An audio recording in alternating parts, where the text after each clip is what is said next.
nigi nengone. Ijilo winjo luor goganda te, koparo nengo mochul. Ijilo winjo luor goganda te.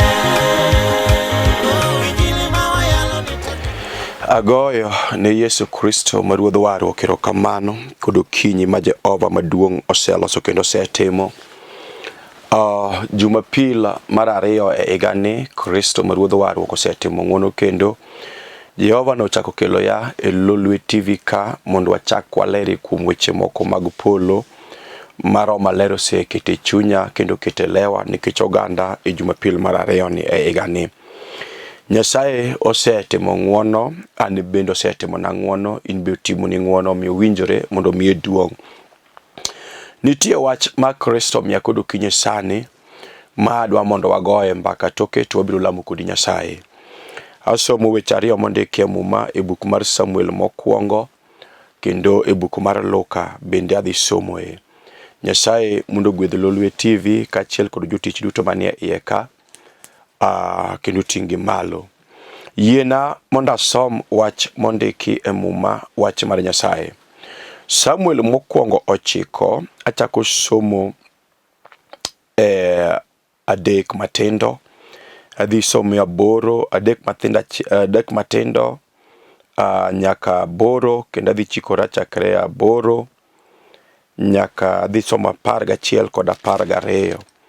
To duong' kod teko gi loch biro dok ne Nyasaye. Buma wacho niya, chieng' moro kenje mag Kish wuon Saulo nolal, mi Kish nowacho ne Saulo niya,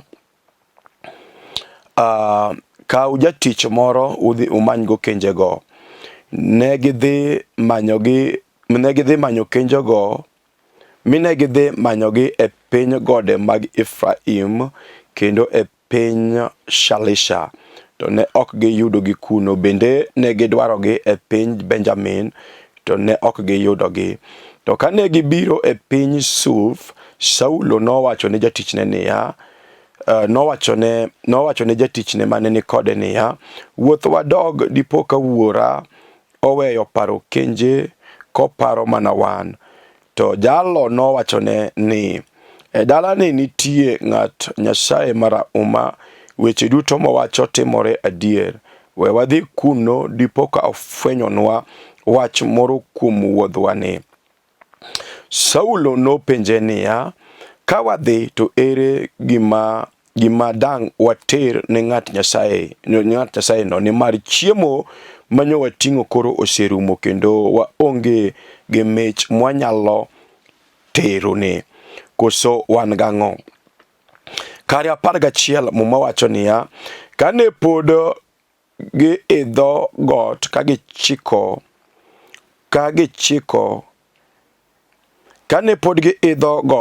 kagichiko dalano, ne giromo kod nyiri moko kadhi umbo pi, mine gipenjo niya, janen nitie? Nyirigo nodwokogi ni, en nyimu kanyo, returu koro ni eka odonjo e dala nikech jodalano timo misango kawuono e emko moting'ore gi malo.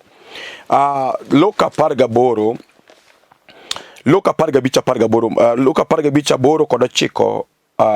kod 9 wacho niya, koso ka dhako moro nigi siling 10 mamingli to achiel olalne, donge domok taya mi oywe ode komanyo maber kuonde duto nyaka oyude. Bang'e oluongo osiepe kod jogweng'gi kaachiel kendo owachonegi niya, wachiemuru nikech amor ahinya, nimar asenwang'o pesana manyocha olalna. Kulwi mondo walam Nyasaye. Wuoro maler, Nyasaye maduong' mar warruok, Jehova Nyasaye marahuma, wasemiyoi duong' kod okinyi kawuono tinende e Jumapil mar ariyo Kristo misetimonwa ng'wono. Duong' kod teko kod loch Kristo mondo dogni nikech isebedo jaadiera Ruoth, itimonwa maber. Erokamano Ruoth nikech jawinjo ma bende semiyo ng'wono mondo winjo wach miseoro ya GWETH TV ka okinyi. Jehova ka ana ka wuoro maler, an bende aketo ta lweti chung' koda uma gi teko kod nyalo ni maduong', ka nyingi manigi nyalo kod teko Kristo yudo duong' kawuono kendo pile, nyingi maler, e nyingi Yesu Kristo Ruodhwa. Amen. Agoyo ne Nyasaye mar nyalo maduong' erokamano kudo kinyi sani Jehova mosetimo ng'wono. Asomo weche ariyo mondikie Muma, to mane wach ma Jehova oseketi chunya kendo kete lewa mondo wagoy kodi mbaka mos kwawinjore to toke to wabiro lamo Nyasaye. Asomo wach e buk mar Samuel mokwongo 9, asomo 3 nyaka 8 kendo asomo 11 kod 12. Muma loso kuom jal moro maniluongo ni Kish mane wuok e piny mar Benjamin. Kish ne en wuod jal moro maniluongo ni Abiel. To Abiel ne en ja Benjamin, omiyo Kish bende ne en ja Benjamin. To Kish nonyuolo wuoyi moro maniluongo ni Saulo. To Saulo kichaki achiel 9 kichaki achiel kiridori, Muma luongo Saulo ni ne en jal marabora, ma e piny Israel duto onge jal mane rabora mane nyalo romo kod wuod Kish maniluongo ni Benjamin. Kendo ne en wuoyi ma jaber mane piny Israel mondiko ni onge jal mane jaber kata mane nigi chia moingo Saulo ma wuod Kish ma ja Benjamin. To Muma wacho ni odiochieng' moro achiel Kish Muma loso kuome ne en japith ma e piny Israel onge jal ma japith minyalo pimo kod Kish ma wuod Abiel ma ja Benjamin. To maler wacho niya, odiochieng' moro achiel kenje kata punde mag Kish no lal. To ka kenje gi oselal to paro kuom wuode moro marabora mane bende nonyuolo jal ma jaber ma Muma ndiko no jaber, kendo jal marabora ma jo Israel duto ne gik manego ke onge jal mane romo kode e piny Israel te. To maler wacho niya, ka kenje mag Kish olal to Kish odhiyo manyo wuode miluongo ni Saulo. To kono Saulo niya, malo mondo ikawe jatich moro achiel mondo wuotho godo e gwenge duto te umany godo kenje moselal. To Kish kosewachone to Saulo manya jachiel kuom jotije mane nie dalagi kata mane tiyo negi. To mowacho ni kane gisemanyo jotijego to negi owuok kod jotichno mondo gimany kenje moselal kaka wuon mare no wachone. To maler wacho kuonde mane gitemo wuothe ka gimanyo kenjego, kata kamano ne ok giyudo kenjego. Muma wacho ni ne giwuok kendo ne gidhi e got moro maniluongo ni Erefaim. Erefaim kanyo ne giwuok mondo gimany punda mane oselal. To ne giwuotho e godego kendo ne giwuotho got ka gimanyo kona ka kona e gode mag Efraim kenje moselal. To Muma ndiko ni e gode mag Efraim ok nokelo dwoko, kendo ne giya kod lwetgi e got kanyo ka onge kanyna kata punda manegi ago kanyo. To maler wacho ni chunygi ok notho. Saulo jal maratego, jal marabora, jal majaber e piny Israel, chunyi ok notho. Negi chagi wuok kanyo magidhi e got machielo maniluongo ni Shalisha. Maler wacho ni e godno bende negi wuotho kachiel kod jatich manene kode duongo dogre Yesu ahinya. Negi wuotho kagimanyo kenje manoselal e dala wuon mare, ok negi yudo. Negi wuotho kagi manyo kona ka kona e got ka got mane Shalisha kanyo. Negi wuotho kagi idho kagi ridore kagi dhie kona ne kachiel kod jatich mane Saulo nigo. Kata kamano ok negi yudo kenje manolale paruorgi. Maler wacho niya, negi chagi wuok kanyo magi dhie got machielo maniluongo ni Benjamin. To e got mar Benjamin kanyo bende ne giwuotho kaka gisewuotho gode ariyo mar Refaim kachiel kod Shalisha. Kanyo bende ne gimenya got mar Benjamin ka bende ne gimenya kaka ne gimanyo gode mag moko ka. Kata kamano ne gipo ka onge gima ne giyude gode mag Benjamin. To Saulo noting'o duonde, duongo dogne Yesu ahinya. Saulo ting'o duonde to loso kod jatich mane ni kode. To wacho ni jatijno niya, wasemanyo pundegi kendo wasewuotho e gode mag Efraim to ok waseyudogi. Gode mag Shalisha bende wasedhiye to ok waseyudogi. E got mar Benjamin ka bende wasewuotho kendo in janeno ni wasemanyo pundegi kaka wanyalo to ok waseyudo. To Saulo kono jatich mane ni kode to kono jatijno niya, owinjore mondo koro wadogi ir wuora ma en Kish, nikech samoro wuonwa koro seweyo paro punde to wane ma koro parwa nikech wasebedo ok aming'a ka wamanyo punde moselal e paruora to ok wasenwang'o. To jatijni wacho ne wach moro to kone niya, e gweng' mar Israel ka nitie jatich Nyasaye moro marahuma, kendo en gimoro amora molal kata gimoro amora machando ng'ato ojanyiso jalno, kendo gik mowacho gin adiera. Yie mondo wadhi wapenjie wach kuomi, nikech kinde machon, ne kinde mag Israel, janen jatich Nyasaye matin iluongo ni jadolo, ni iluongo ni janen e kinde cha. Omiyo ni iluonge ni janen. Mumalere wacho niya, okone ni wadhi ir janen. Apako Yesu ahinya. To mumalere wacho niya, ne gichako wuotho ka gidhiyo. Mokwongo kapok giwuotho, to Saulo kono jatich ne niya, to ne makoro waidwa ne wadhini, to gik manyo wating'o, fedha gi dhahabu, chiemo manyo wating'o, wasechamo nikech wasemenya minga, magigi orumo. Tang'o mwatero ne jatich Nyasaye mondo fulnwa wach moro kuom wuodhwani. To jatich wacho ne niya, an gi pesa moro mathin, wanyalo dhi mondo wami jatich Nyasaye mondo wachnwa wach moro e wuodhwani. To mumondiko kari 11 ni kane gichako wuotho ka gidhiyo, to kane giridore kata kane giidhogo, to girado kod nyithindo moko manyiri ka bende dhi umbo pi, to gipenjo nyirigi niya, ni to bende uneno nwa janen? Duong' odog ne Yesu ahinya. Bende uneno nwa janen? Nikech nyago osetamogi manyo. Koro gima gidwaro en janen manyalo neno kama pundnigi nitie. Duong' odog ne Yesu. Bende neno nwa janen? To nyirigi wachonegi niya, ero en mbeleu kanyo, returu piyo piyo, nikech kuom muda matin odhi donjo e kendo mar misango, nikech jodalano tidhi timo misango e kama ting'ore kod malo. Omiyo ne gidhi mondo girad kod janen mondo giyud kama pundi oselale. Mane wach ma Jehova ma Ruodh warwo okete chunya kod okinyi madwa mondo wagoye mbaka kodi nyamera, kata owadwa, kata minwa, kata wuonwa, dana kata korwa, mondo walosie kodi kuom wechegi. Bang'e to wabiro lamo Nyasaye. Okinyi ni ang'eyo ni nitie ji mang'eny makata kanyo mwako chako, to higa mokadho nyogi manyo gik moko, to kata kamano gik manyogi manyo nyok gi yudo, kendo nyogi wuotha ahinya. Wan gi ji manyo wuotho kuom ajuoke manyaka Matanganyika, nyojo moko kadho nyaka boda modhi loka, kanyogi manyo gik moselalie dala, gik moselalie keny, kata gik moselalie ngima. Ji monyo wuotha ahinya, kendo ji nyo utiyo kod fedha kod dhahabu manyogi ngo,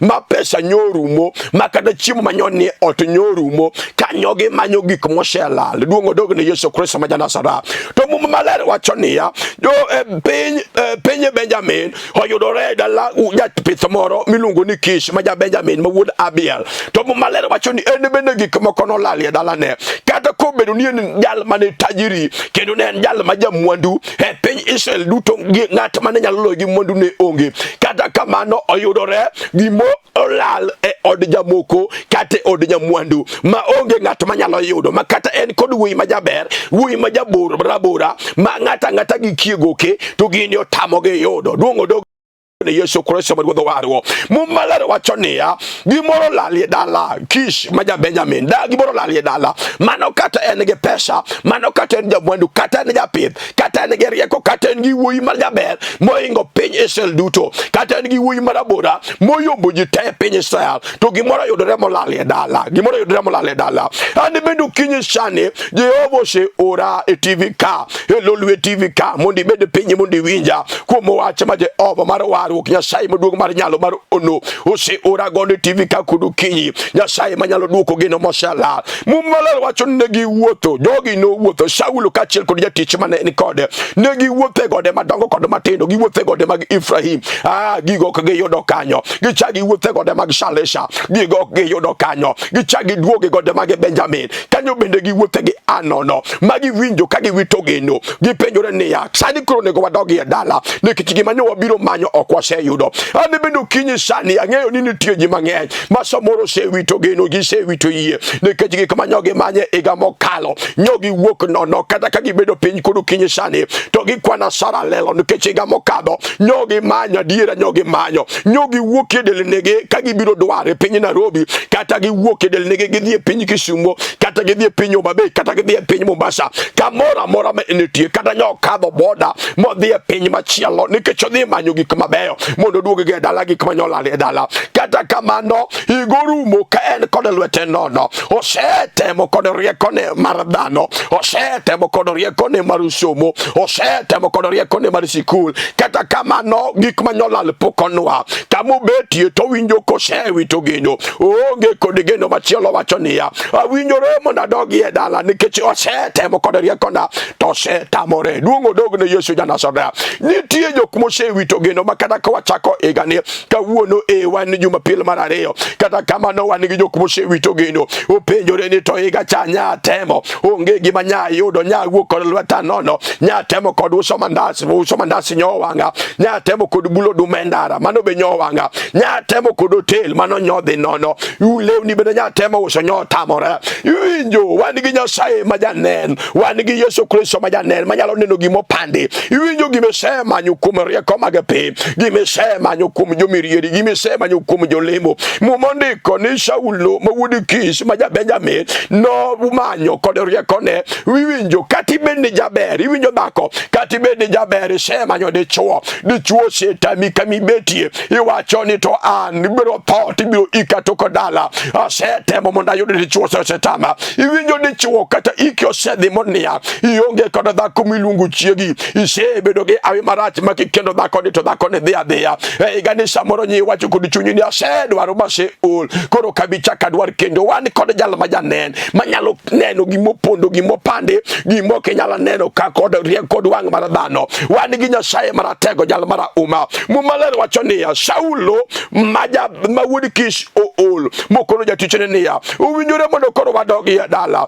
to ka jatichne wacho ni nitie jal moro majanen ene piny Israel ka ani bende janene makeloni mondo miyo nenie giri moshalal kate dala ni kanyi winjo dichuo samoro inie dala nyithindo nyi puonjo nyithindo mosomo mangato ka ngato ni kod certificate madongo manyalo yudo tije kata kamano tich olalie dala wuodi ok nyalo yudo tich kata nyigi bende ok nyalo yudo tich to nyi kao pesa me invest kom nyithindo gino chamo chunyi makata kami bede tionge kod kwe ni wacho ni ya na puonjo nyithindo ka paro ni nyithindo nyalo kelo na geno te ka tich monego giti koro lal onge gima ginyalo timo maber e dala wan gi Nyasaye manyalo neno gimo pande wan gi Jehova manyalo kelo gima bor gimosiko gimopondo mabor mokinyalo nda gimopondo mabor mokinyalo yude wan gi Kristo majanasara wan gi Nyasaye maduong' mar nyalo mara uma gimosetamo Nyasachiwa onge kendo we awachi ni koda diera dhako kami winjo ya gimosetamo Kristo maruodh nyalo Yesu Kristo maruodh warwo gino poko nwang gino poko yude gino poko winjo gino poko pimna kata kinyi kawuono benien gimopondo mopandi kato pandi buona kato pande buolwanda kato kunye buogot mabor mopande mokinyala yudo wan kod janen iluongo Yesu Kristo maruodh Galili jal manyalo neno gimopandi luongo dogre Yesu ahinya Saulo ol moko ne jatichne niya uwinjore mondo wadogi e dala nikech wasemanyo ang'eyo ni samoro dhako kisemanya diera wan kod mon mang'eny manyako nyodonje keny to nyowa wacho ni an kadonje keny mayudo dichuo mang'etna to wabiro nyuolo nyithinda 4 wabiro nyuolo nyithinda 5 wabiro nyuolo nyithinda 6 kata nyithinda 2 te kanyo donje keny dhako ni osemanyo nyathi mosetamore ukinyi sanya kelo janen kata isemanyo kuma juoke michopo to an extent majuke moko sene ni kiringruok iseriwore kodi mitimo godo richo nikech manyo gimolal na en nyathi iwinjo dhako isemadhi kamaracha inya to wan kod Nyasaye manyalo neno gimopandi jal manuchwi jal manyalo mi nyathi wan kod chuo makata ka gibedo kata kibedo ichwo isomo to gik moko lalie ngima ni gimolalie ngima mar ng'ato gino nyalo mi ki ondko gino nyalo mae moro ma en go makata kowuotho to winjo koonge kod kwe kata kobayo to winjo koonge kod kwe makata kane kod jowadgi to winjo ka gino inyo chunya inya nikech gimolalie ngimane mano kata kanyisomo dichuo iwinjo nyako mano kata kanyisomo manyirwako gudu ma in kod degree to ka gimolal nyalo lalala Saulo mawudi Kish gimoro lale dalagi to gin jok mani jomwandu piny Israel onge japith mane loyo Kish ma ja Benjamin wuod Abiel mane japith moingo ng'ata piny Benjamin kanyo to eka nitie gimolalie dala magi manyo to tamoge yudo nyaka ginegi manyo janen jal makilo ni TV ka kudukinyi iwinjo kata beni riembo gari matiende dongo iwinjo kata in gi V8 kata in gi Toyota Corolla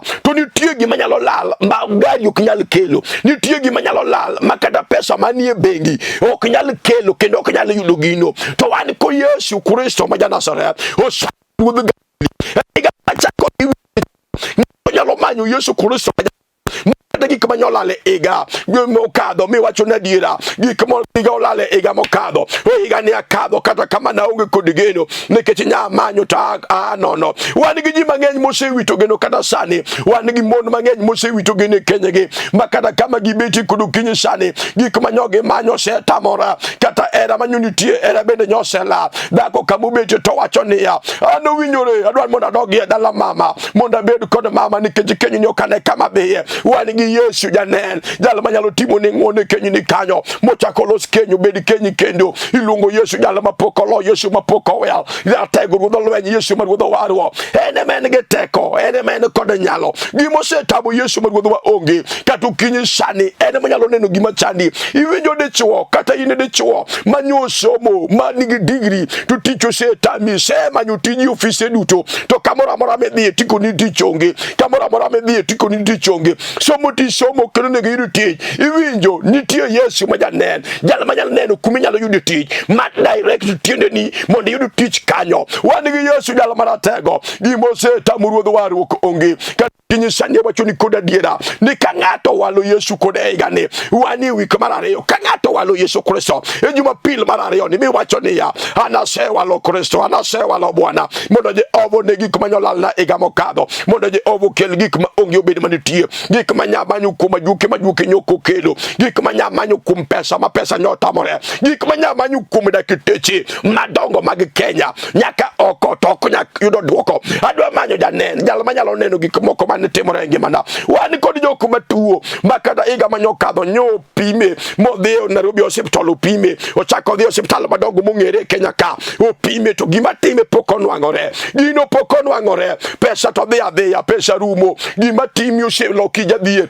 kata nyo in gi mwandu nyaka geche manyoni dala nyo ose pesa manyo nie bengi oserumo kami bete tipenyo ni to koro ere ng'at manokonya ruodha nobi karang'o mondo resa lwet wasigu wan gi Yesu jal manyalo neno gima timi gik madakteche ok nyal gik majuki ok nyal gik ma pesa manyo in gi bengi nyok nyal gik mageche madongo mipaki dala ok nyal kuom Yesu Kristo maruodho nyalo osana maruodho warruok duto te nyalo ri kuom Yesu ok ang'eyo kaka iwinjo ukinyi sani Nyasaye mari polo osana ma jagalil no nitie ene monyalo timo ne ng'wono kod ukinyi sani gimose tabu ruodhwa onge ere gimolal ngimani ere gimolal ngimani mama ang'o molal ngimani dichuo ang'o molal ngimani nyako minyalo temo go Nyasaye sani iluongo jal majanen jal maneno gik moko duto temo la nyaka gik moko duto temo pandi e wach masomo ibuko mar ariyo muma loso kuom dhako mani kod siling 10 mamingli te kachielo lalne muma ler wacho niya koso ka dhako moro nigi siling 10 mamingli to achielo lalne dong dhako ni dimoko taya moywe ode mabera e nyako manyo gimosela to koseyudi to luongo jirende kudu siepe ko wacho negi niya we mondo wachiem mondo wamethi ko wamor nikech asenwang'o gira mosela an bende kinyi sani ka ng'at mang'no wali Yesu Kristo jalo biro luongo siepe kata ka en gima nyola ma ji nyoso gweng' nyose loso mowacho ni mano tok nyalara iwinjo jogweng' biro luongo miwacho negi ni biuru mondo wamethi biuru mondo wachiem biuru mondo wamor nikech aseyudo gima mosela asenwang'o gima Nyasaye manyo gi lala e higa morumo nyamanyo nyokanwang'o Paulo Buku mar Luka kama wasomo 15 chako soma boro mumalare wacho ni tudonge dhako manigi siling 10 mamingoli to eka chielo lalene dhako dong nyalo moko taya mondo ywe ode malera inya ko manyo siling 1 manyosela to ko senwange to luongo siepe oluongo jireni to wacho negi niya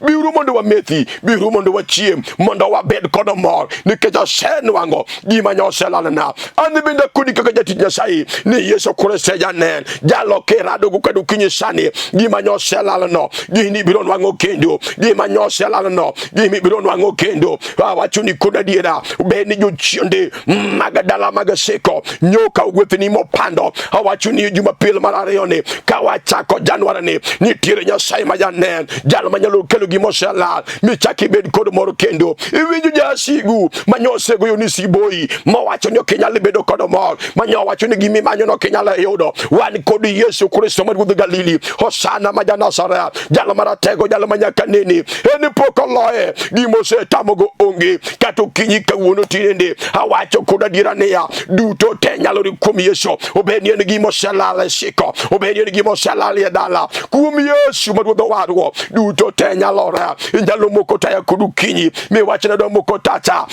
en Kristo. Inyalo moko taya, imany gino kod alala, miwachna biro manyo kuom Yesu. Gima oselal ne an, imanyo kuom ajuoke ok nyalo kelo dwoko. Imanyo kuom jolemo ok nyalo kelo dwoko. Imanyo kuom pesa manie bengi, pesa ok nyalo kelo dwoko. Akelo ni dawa tosha, Yesu Kristo ma ruodh owadwa, Yesu Kristo ma nyakwaro bedi, ene ma jamenyo. Onyalo manyo ni gima oselal mochako kete lweti kendo. Kata jogweng' nyose wacho ni ok nyalora, kuom Yesu nyalora. Kata jogweng' nyose wacho ni ok ininwa, kuom Yesu Kristo juto te nwang'ore. Nyaka gik mosepandi mawach ni ok yudore, kuom Yesu yudore ayuda. Ere kaka iwinjo? Onego alami kodi Nyasaye kuom dakika moko manok mane mbele daka. Ok ang'eyo ka nitie jalo moro mosemoko taya.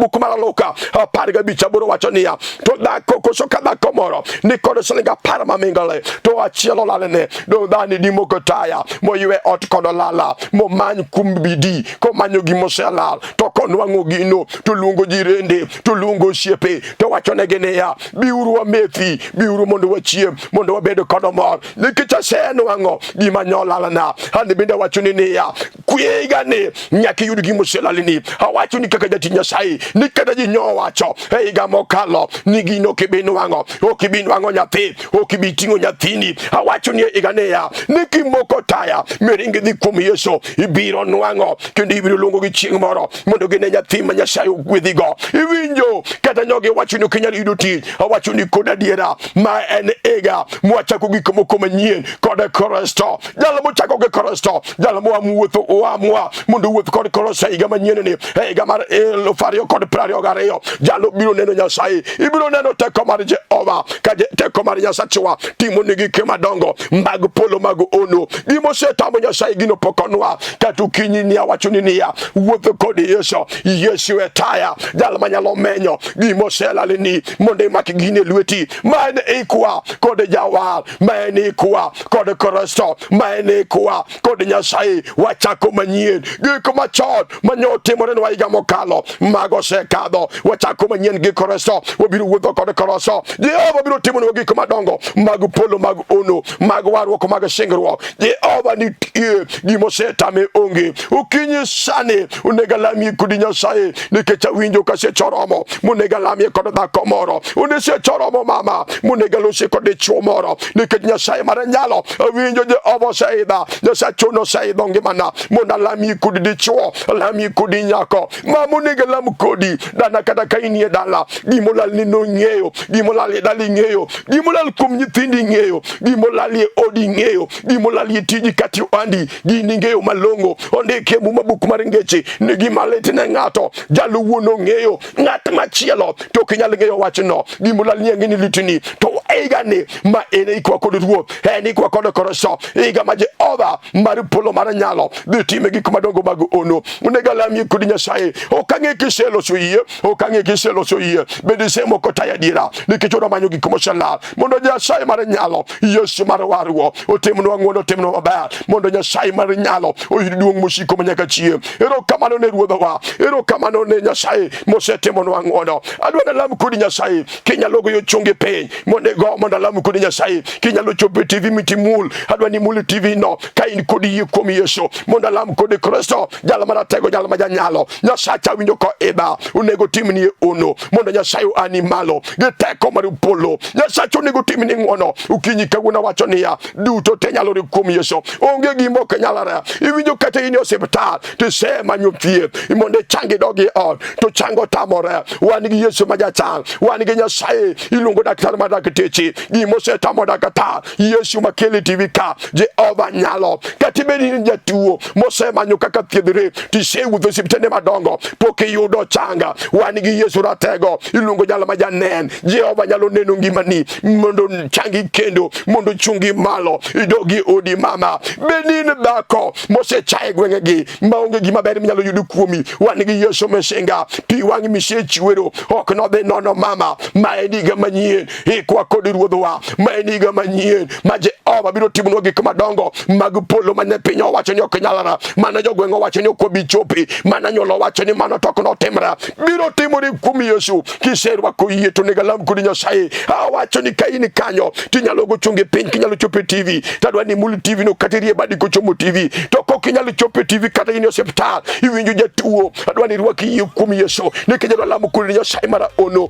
jal manyalo timo ni ono kata kamenende no kata in David kremani on wan gi Yesu Kristo jal manena panda najwa neno kamora mora malitio dendi kanyo mondo changi godu kinyi iwinjo nigi rwaki yie okange kiserwako yie adwa lamo kod Nyasaye yie na mondo lamo kod Nyasaye mondo Nyasaye utimne ngono wuoro maler Nyasaye maduong' mar nyalo Yesu Kristo ma godho warwo duong' kod teko kod nyalo mondo dogni nikech ni miromo erokamano nikech dhakoni erokamano nikech dichuogoni nyakoni kod kijanani jaduong' ni kata dayoni wuoro maler Nyasaye maduong' gimolalie ngimane gimolalie ode gimolalie kenyni gimolalie tije gimolalie ande gimolalie ngimane wuoro maler ing'eyo in jal manena panda wuoro maler ne dhakoni itimne ng'wono igani Nyasaye iting'e malo igwedhe ngimane irad gi dwarone iwe pi wang'e manyochwere iga mokalo Nyasaye maduong' mar ono itimne ono ruodh lweny erokamano babana isewinja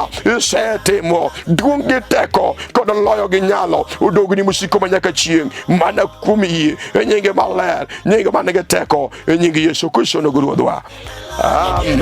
Nyasaye mar polo mondo gwedhu Nyasaye budu ting'u malo an maloso kodi luonga Bishop Joseph Odindo mar Redeemed Ministries International wan kod kanisa Nairobi ka kamoro miluongo ne Kibera kamiluongo ne Katwekera Jehova timo na ng'wono mar warruok Nyasaye oketa kanyo mondo ayal wach maber mar Kristo ma Ruoth kete chunya pela ka in piny ma Nairobi tinyalo go mondo walam kodi tegoyo sime mondek penya kanyogo takao tami direction kaka inyalo chope kanisa to walamo kodi Nyasaye ka in kod wach midwani walame Nyasaye to igoyo sime to wabiro lamo kodi Nyasaye keke flash kiki yor please call me imanyo credit igo sime to Nyasaye bedo Nyasaye Nyasaye mondo gwedh director president mar Mana Ministries International mabende wadu maduong' Dr. Maurice Odhiambo kachiel kod director Roger Saudi Nyasaye utingi malo kuom tich maber magitimo no Uganda Yehova timnegi maber erokamano nyaka Jumapil manyien wanarada ka e sama chal kama nyaka Jumapil manyien Nyasaye mondo gwedhu Jehova mondo ting'u malo Nyasaye mondo gwedh Lolwe TV gini en marwa mar Jaluo Shalom. Ruto kecho ya kachomoto kagowi maricho tama Yesu chulona managirembe